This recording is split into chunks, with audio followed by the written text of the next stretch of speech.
Alright, here's my audience. Here is my outline. Okay, the identification of what a crime is no doubt cut and dry, yet the conviction of a crime is treated with the very same lack of nuance. The motivations for a crime can be rooted in circumstance, yet who often than not does this threat extend to? And to answer that question, I'd like to propose another, and that is, what is recidivism? The United States Sentencing Commission, or USSC, defines it as, and I quote, often measured by criminal acts that resulted in rearrest, reconviction, or return to incarceration with or without a new sentence during a specific follow-up period following the person's release. In other words, the likelihood to become a repeat offender. Furthermore, by analyzing rehabilitative measures and how they affect prison populations, it is evident how the current prison system can be improved.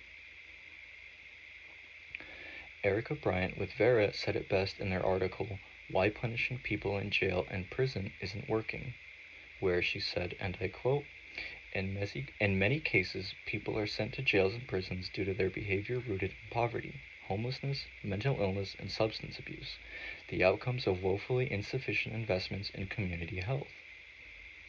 In these instances, no behavior is changed or improved, and the individual returns to their former circumstances upon these arrests. Yet when counseling is introduced, a positive effect is felt. A pivotal motivator is and can be mental health. The natural solution is to introduce counseling.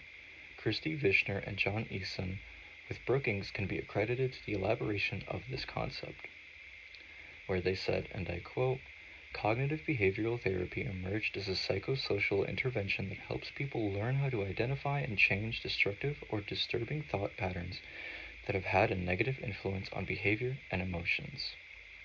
Criminal behavior is a learned habit that can be healed, and the effects are felt. Now, a crucial part of recovery is how the path forward is being paved. Without a certain, secure, and sustainable future, there is a chance that formerly imprisoned people may resort and or relapse into their old habits.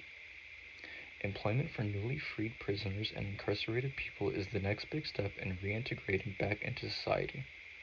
So how can time inside help? A study conducted via the USSC found that American citizens with higher education were found to have a less extensive criminal record as opposed to those with a high school diploma or lesser equivalent, where they said, and I quote, approximately one-third of sentenced persons with less than a high school degree were assigned to the lowest criminal history category compared to the half of those with some college coursework. Of sentenced persons with a graduate degree, 91.5% were assigned the lowest criminal history category. Now, this logic can also be used inversely. Ben Stickle and Stephen Spurk Shooter, in a meta-analysis for the American Journal of Criminal Justice, found that, and I quote, the odds ratio for treatment group is 0.760. This means that receiving prison education leads to a 24% decrease in odds of recidivism. Now, while this fact may seem confusing, in layman's terms, what they found was that recidivism rates declined upon the completion of basic, secondary, and higher education, respectively. Now finally, working in tandem with education, employment serves as a functional and efficient rehabilitative method in helping individuals regain control of their lives. By investing in convicts' readability and future employment, we can further ensure that these people lead better lives. In his paper analyzing a study for the National Institute of Justice, Matthew J. Smith outlines how virtual simulations paint a picture of the real world for those in certain state prisons, where he said, and I quote, the study determined that VR-JIT, in other words, the method used in these virtual reality simulations, was effective at improving interviewing skills, reducing interview anxiety, and increasing competitive employment outcomes, while also being viable for broad implementation. Notably, the addition of VR-JIT increased employment by nearly 10% and reduced time to employment by nearly 3 weeks.